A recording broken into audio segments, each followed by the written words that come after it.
Greetings, Starfighters, and welcome to Shameless Cashgrab Second Opinions. I'm Morgan, And I'm Robin. formerly of Geek of All Trades. And we're here to add our 2 cents worth on the films Arkle rated as best of set for the first 6 seasons. Number 1, Lady Gangster. Lady Gangster is basically Gangs Inc., just better. All around better. Not just the film itself, but this is another case. I mentioned the problems I had with the transfer of Boss of Big Town earlier. Lady Gangster is probably by far the cleanest transfer on this DVD. I mean, one would almost think that the people making this DVD actually cared about that movie, but didn't particularly care about the other three and just slapped them on. I mean, I'm probably wrong about that. I mean, well, let's face it, me reading too much into things is not exactly a new phenomenon. But would I put this up against other best of movies from this show? That's actually hard to say, because at least one of the best in set movies is a so bad it's good movie. And then the best movie of just last season was mostly just okay. So I don't know if I can really fairly compare. But, you know, if you do only want to watch one movie, one of the movies from this season, and you can find it on one of these services like Mubi or Pluto TV or even just a rip on YouTube, I would definitely say go with this one. Because, I mean, like I said, it's sort of like Gangs Inc., just better, and, you know, even with a happier ending, although the happy ending doesn't necessarily make it better, but it does help that the happy ending doesn't feel entirely forced. As I said in a previous episode this season, a happy ending or a sad ending is fine as long as it doesn't feel like it was put in there, you know, to appease a focus group. So, welcome to episode 5 of Shameless Cashgrab's Second Opinions. We're doing the mobster movie set, a whopping 4 films, which, you know, compared to the... After the 20-episode vampire set, he said never again, and he meant it. This one is Lady Gangster from 1942. I think there was like one reference that we weren't sure whether it was World War II era or just before, and somebody does actually make a Hitler comment. Yeah, the protagonist says she take help from anyone but Hitler. So the thief who robbed the bank and is involved with killers still wants nothing to do with Hitler. Take notes, modern GOP. Yeah, this is probably our shortest set of notes. It's also unquestionably the shortest movie, clocking in at just over an hour. Yeah. There was only one movie on this set that was over 65 minutes. Not that we watched them, but yeah.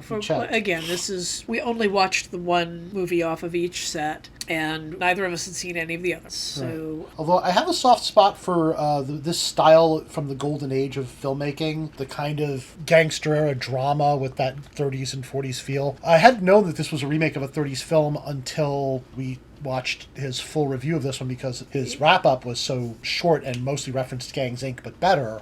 So, because it felt like a 30s film to me, except when they dropped the comment about Hitler. Well, and now I know you why. know, the fashions and the hair were definitely more 40s than 30s. It looked like a 40s film, but it felt like a 30s film, and, well... Now we know why. Yeah. And, well, hats. Everybody has to have their hat. I think they were issued, you know, you came of age, you were issued a hat. Yeah. It's just, it's always kind of fun to watch these old films where, you know, everybody's got their hat. So was there like a hat mitzvah or something in the 40s? I don't know. But yeah, and they were all pretty cool looking for me. I mean, like I said, I like this era of filmmaking, but none of them looked like trilbies, you know? Yeah. And I mean, yeah, that's a modern thing, but still, they were cool hats. Yeah. The next note is probably good significant plot beat into the film after she's been arrested for not calling the dog by the right name. I know that's not what she was arrested Tiny for. in boots, but yeah. Yeah. That's what convinced her she might be involved. They brought her for questioning. Person of interest at that point. And I thought she looked pretty good for somebody who'd been in lockup for a night or two. You know, she was still, I think, in the same dress, and her hair was still nice, and her makeup was still nice, and Yeah, looked she like didn't look like so much. She looked like it was an hour later instead of the next day or whenever. she was a 40s movie star who still looked like a 40s movie star in a 40s movie. I wasn't exactly shocked. But yeah, I mean, Well, certainly and not as realistic. Arkle says later, you've got this women's prison, and they've all still got all their nice hairdos. Although that's just what everybody wore. That's not like they weren't dolled up. That's just that's how women did their hair, even if they were just going to be staying home and, Well, yeah, but in prison. sweeping the house. But the thing that got to me was, I agree with him about the how natural the dialogue is for a 40s film. But my problem with it was, well, I thought it was a good movie. Let's just get that out of the way. But it's like the movie couldn't quite decide what it was because, yeah, it spends a lot of time in the prison, but only about half of the runtime. The first chunk of the movie is almost this, there's hints of crime procedural in with the first glimmerings of romance, in with the, who is Dot in all of this. And then, well, she goes to prison. And it was a lot of time to get her into the prison for a movie that's only an hour long. Yeah. So you can't really call it a prison drama, but they it kind of is. Yeah, I don't think they ever really established her relationship with the three guys. Yeah. There's a reference to somebody who introduced her to them. Right. So she knows them a little bit. Well, probably because they were in the same tenement. A boarding house. Boarding house, yeah. Yeah. But on the other hand, they bring her in on this job. You generally don't bring somebody in on a bank robbery unless you've got a halfway decent sense of them, because you don't want to bring in somebody who's either going to turn on you or screw up. Well, she's got a pretty strong sense of not being a quote-unquote stool pigeon. That's one of the, I mean, it's very much a thing of the era. The cops are not bad in their portrayal. I mean, there's the DA who's kind of, what kind of person is he? We never really get a sense of that, if he's corrupt or just kind of mildly bumbling. He could have played Commissioner Gordon in Batman 66, But, there was a very strong sense in the era that, yeah, you maybe you don't want to get mixed up with the mobs, but being a stool pigeon was bad. The woman who ends up messing with Dot's life, her reputation, oh, did she poison someone? Well, maybe, but she's a stool pigeon. Yeah. And, well, she's kind of a jerk, so... Yeah, shrug. and that woman, clearly, you can kind of see her backstory. She grew up, she realized that she had this very girlish looks and voice and mannerism, and this is a woman who realized probably fairly early on that she could make use of that to play to people, because they accuse her of something and she gets the big eyes and goes, oh, well, surely you can't believe I would do such a thing as that, and comes off with this girlish innocence that would work if you hadn't seen her earlier being the head mean girl. Yeah. I mean, it's very broadly played, but again, it's a very 40s film kind of thing, not really 40s person kind of thing. But none of the inmates fall for it, but most of the women who run the prison at least listen to her. Seem to have bought her gig. Yeah. And I think having the woman's nickname be Deaf Annie, that's not anybody ragging on her. That's what people... You pick out a quality and you name the person for that quality, whether somebody's tall or short or blonde or deaf, or if somebody was missing a right hand, you call them lefty, Yeah. And that deafness actually becomes a plot point. I think it was handled fairly well. Yeah. The only reason people are wary of Deaf Annie isn't because of her lip reading or being deaf. It's because she's the best friend of the mean girl. Yeah. And it's her company that they're not crazy about. Well, and she also is quite happy to get in on the gossip and although gossip appears to be let's get the new kid into trouble. Yeah. Although gossip appears to be the primary hobby at that prison. That's like everybody does that. Yeah. And frankly, and this is not a critique of the film. It's just kind of a portrayal of women of the era. Women gossip. That's what they do. Yeah. So. But this is not a critique of the film. But Dot is really not a very sympathetic character from a modern perspective for most of the film. She's a crook. She's not exactly a double crosser by nature, but she double crosses people out of spite. She actually, most of the film is driven by two things. And she I needs think money with that, and it's she's spiteful. I think that's so much you're going to screw me over? Fine, I'm going to screw you over. But there's also, she won't be a stool pigeon. It's a really weird mix of hostility that erodes her sympathy as the protagonist of the film. Yeah. On the other hand, it also allows for her growth, which is why I don't think it's a negative. Yeah. I don't know how audiences in the 40s would have seen it. I think women watching this film would have been sympathetic to her. The average woman, the common woman. Women of greater means would probably have looked down on her, but, well, that's probably a bonus to most women on the street at the time. Yeah.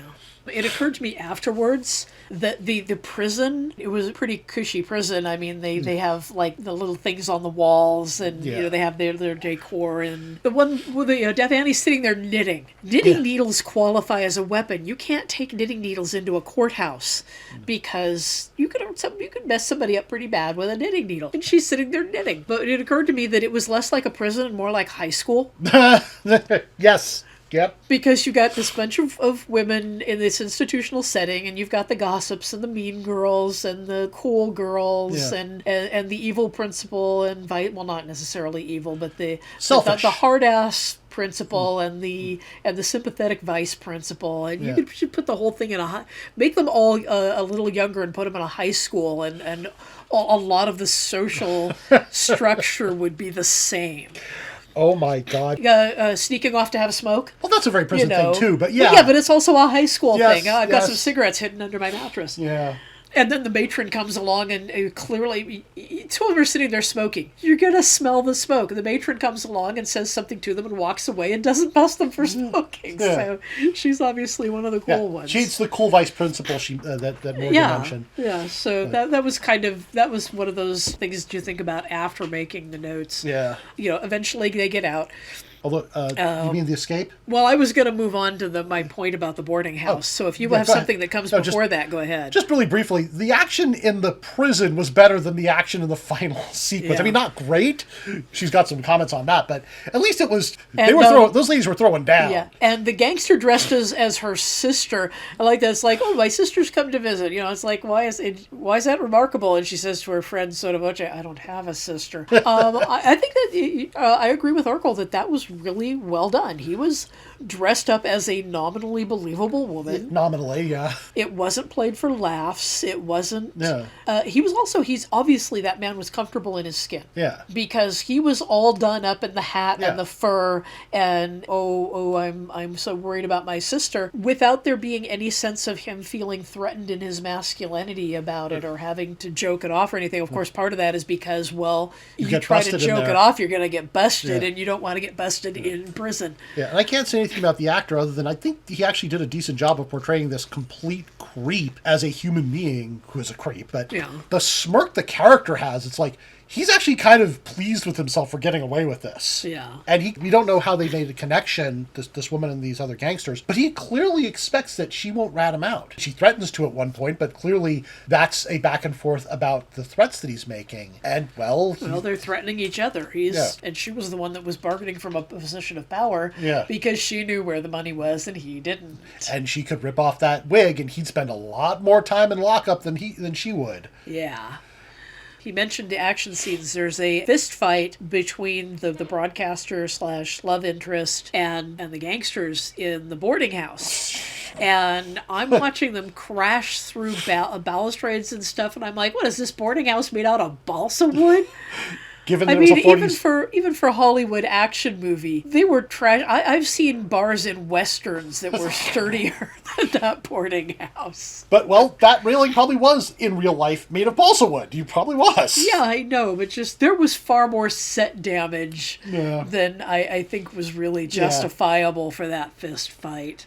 No argument. So, it was very much a thing of its time. Yeah. Including, it's a gangster movie. People need to start dying. I mean, I made a comment at one point in the last moments that this thing's turning into Hamlet. Although one of the people that we thought that had been shot and we thought was killed shows up later with his arm in a sling. Yeah. So it was not a serious wound. And I want to take this moment to mention Jackie Gleason. He's the driver. He's a secondary character. This is before he became the god of comedy in the 50s. But you can see he is probably, there are some good actors in this thing, but he is probably the best actor in the whole film. Yeah, he's obviously the most sympathetic of the three gangsters. Yes, by a mile. Because he's the one that, they're like, oh, she got arrested covering our escapes, so now we're only splitting the money 3 ways instead of 4. And he's like, no, she should get a cut. Yeah, and he's obviously a little sweet on her, but it's also, he's got this sense of honor, a gangster's sense of honor. It's not a creepy, he's not sweet on her in a creepy way. Yeah, because he's clearly being as much of a gentleman as a crook can be about the whole thing. But he's also got this... This was the era where those gangsters, they wanted to be gentlemen. They wanted to portray themselves as gentlemen. Respectable. Yeah. You got to remember, those pinstripe suits were meant to be I'm a respectable businessman. And so he was just, she took a fall for us, we should do right by her. Exactly. But the thing is, that actor, that role could have been done badly, but this is a very young Jackie Gleason. You can see that there's a star in there when you know what he's going to become later. Yeah. But it's a minor role, and, well, Arkle mentioned one of the gangsters getting shot in the back, so you can guess what happens to them all. Yeah. Although at that point, I think he was a little unfair on that, because at that point, there had been a car chase. I forget if they rammed one of the police cars, but basically the chase had come to an end because the cops had cornered them. They get out of the car, there's a gunfight, because that's the way it is, and the one guy turns and he's trying to run to get out of the gunfight, and he gets shot in the back. And it's not like, it wasn't quite as, it wasn't a cold calculating thing. There was a gunfight, and he decided to make a break for it and failed. Yeah. Now, I actually agree with Arkle a little more than Morgan here, but it was also very much a thing of its time, and that's, in a 40s gangster movie, that's how these shootouts go. If someone's shooting at you and then starts running away, if that had been a cop and the gangster had shot him in the back, it would have, the audience would have been, because the bad guy shot the good guy. But that's how these action sequences went in the era. It wasn't... Yeah, this was not a cold, calculated, I'm going to watch that guy and wait till he turns his back and then fill him full of lead. Yeah. Also, imagine by this point, that guy had done a lot of crappy stuff. He was the villain of this film. The audience probably didn't feel too bad that he got shot in the back after all the other crap he pulled. He had killed one of his comrades, although to me it looked like it was clearly an accident. Yeah. He was getting ready to shoot. The guy is trying to stop him from shooting, and in the process of doing that, pulls his hand to the side just as he's pulling the trigger and ends up taking the shot himself, which, that was clearly an accident. But, and, you can't really blame the guy for shooting his friend there because... Right. But this is not me saying that the cop was justified or anything shooting a guy who did not have this gun on him in the back, but in the 40s, no one was going to give that cop crap later. Yeah, and they were in the middle of a firefight, so fog of war. So, he shouldn't have shot the guy in the back. But I think it's... from a narrative standpoint... it's understandable, both from a narrative standpoint, from an era standpoint. And we're just going to have to... The details are kind of... So we have differences on details. I mean, the two of us practically share a brain, but we do have our differences, so... And, last note, it's a slow burn for a movie that was just over an hour long. Yeah. It's Lady Gangster, and she does go to rescue her boyfriend. She ends up... Yeah, basically... She just kind of... The mean girl does the tell person A that person B screwed them over, tell person B that person A screwed them over. So you've got everybody mad at everybody else, but then the Lady Gangster, Dot, finds out that, wait, I thought that this is how it went down. No, it went down the other way. Yeah. Oh, crap. I just sent this man who didn't screw me over. Who's been trying to help me the whole time. Who's doing right by me, who's an old friend from the old hometown, and I just sent him into an ambush. I need to make this right. Right. But if you're coming to this movie looking for a woman kicking ass and taking names, grabbing a Tommy gun and blowing guys away, no. This is not that film. This is a talky story. Like you said, it is a play much more a character piece than an action piece. And it's a good character piece, but you have to know what you're getting. I think the most action that Dot does is when she knocks out and ties up the prison matron so that she can get out to save her boyfriend. Yeah. So... Yeah, I mean, this is definitely one of those 40s era things. She was going back into prison for a while for that one, and doesn't at the end. Because... Basically, at that point, the film is not concerned with this one thing she did to go save her boyfriend. In theory, somebody went, well, okay, yeah, she knocked out the matron and escaped, but she did it to save someone's life, and so maybe she should not have been in there in the first place, so we'll give her a pass. And that's not how these things work in real life, but hey, it's a 40s Although film. This was an era where you could get a lighter sentence just by virtue of being a woman. Yeah. So that's Lady Gangster. Okay, and next time we have the shark movie. I won't torture anyone with the shark song that Arkle sang. It just occurred to me in the wrap-up for, I think it was this season, he said he promised he wouldn't sing again. And then he did, although he finished this one by... And it wasn't bad singing. It's a really simple song. But yeah. So, on to the Mississippi. Greetings, Starfighters. Robin here again to make a shameless book plug for Discami Publishing's Absolute Power, a modern superhero tabletop RPG supporting adventures across the entire power level spectrum. I'm happy to be the lead writer on this sequel to Silver Age Sentinels, with Mighty Mark McKinnon presenting the most robust version of Tristat's 4th edition to date. The Kickstarter for Absolute Power launches on February 8th. The link is in the show notes. Please look forward to it!